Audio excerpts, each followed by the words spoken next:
Hello guys, मेरा नाम शिवम है और इस वीडियो में हम बात करेंगे अब कि कौन सा एफडी के वेरिएंट आपके लिए सही रहेगा। पहले समझते हैं हम एफडी के वेरिएंट कौन कौन से होते हैं। एफडी दो तरह के होते हैं बेसिकली। एक होता है आपका ट्रेडिशनल, दूसरा होता है क्यूमुलेटिव।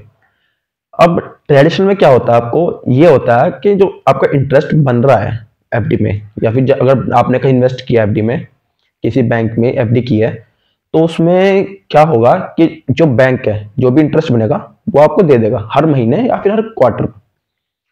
पर दूसरा टाइप जो होता है क्यूमुलेटिव एफडी, उसमें क्या होता है बैंक में जो पैसा जो आपने दिया है वो पैसा अपने पास रख लेता है बैंक, और उसको एक साथ ही जो, अगर आपने 1 साल की पॉलिसी ली है, 2 साल की ली है, 3 साल की जितनी भी की है, उस पे इंटरेस्ट लगेगा।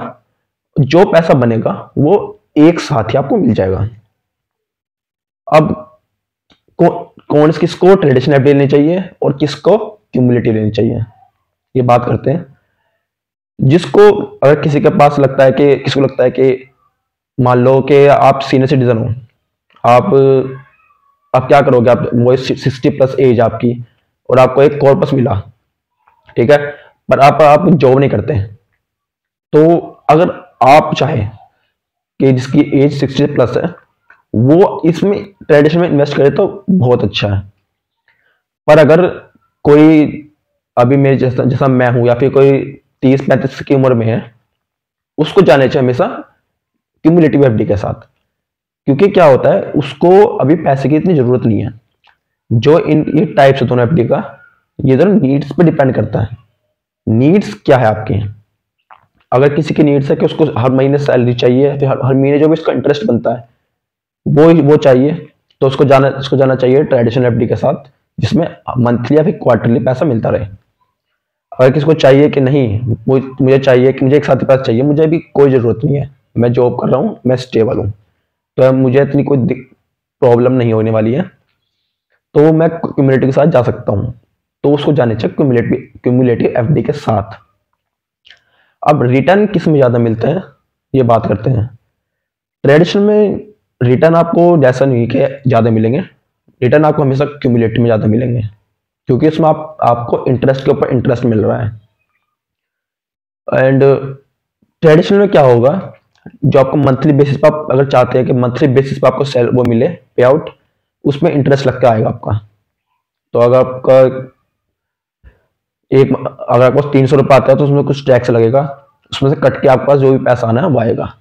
पर अगर आप पे आउट क्वार्टरली करते हैं तो उस पर कोई टैक्स नहीं लगेगा, आपके पास सीधा वो टैक्स आ जाएगा, सीधा आपको जो पे आउट इंटरेस्ट बना होगा वो आपके पास आ जाएगा। अगर आप चाहे तो ट्रेडिशनल एफडी लेने के बाद भी अच्छे रिटर्न अर्न कर सकते हैं, वो आपकी बेसिकली किस स्ट्रेटजी पे डिपेंड करता है। अगर आपको लगता है कि हाँ, आपको इस तरह टाइम नहीं है कि आप उसको मैनेज कर सकें, तो अगर आप ही कर सकते हैं, ट्रेडिशनल एफडी का रखी है आपने, और जब इसका इंटरेस्ट आ रहा है वो उसको आप म्यूचुअल फंड में इन्वेस्ट कर सकते हो, ठीक है। वहां पे एक तो आपका सेफ इन्वेस्टमेंट हो गई, वहां से जो इंटरेस्ट आ रहा है वो इक्विटी या फिर किसी म्यूचुअल फंड में इन्वेस्ट करोगे ना, तो उससे एक चांस है कि हाँ, आपको रिटर्न अच्छे खासे मिल जाए। तो ये एक तरीका है, आपको लगता है कि हाँ क्यूमुलेटिव में वो ज़्यादा मिल रहा है और म्यूचुअल फंड में क्या कहते हैं ट्रेडिशनल में कम इंटरेस्ट मिल रहा है आपको, तो ये आप कर सकते हो कि आप उसमें इन्वेस्ट कर दो अपने म्यूचुअल फंड में, जो आपका इंटरेस्ट आए। पर बेसिकली इसका पर्पज ही खत्म हो जाएगा। अगर आपको इन्वेस्ट ही करना है एफडी में, तो एफडी में अगर आप क्यूमुलेटिव में करोगे तो उसका इंटरेस्ट वही आ जाएगा आपको, फिर 8-9% किया जाएगा, क्योंकि इंटरेस्ट पे इंटरेस्ट मिलेगा आपको। तो ऐसा कोई फिर फायदा है ही नहीं इन्वेस्ट करने का। तो I hope you understood what I wanted to say. Thank you, bye bye.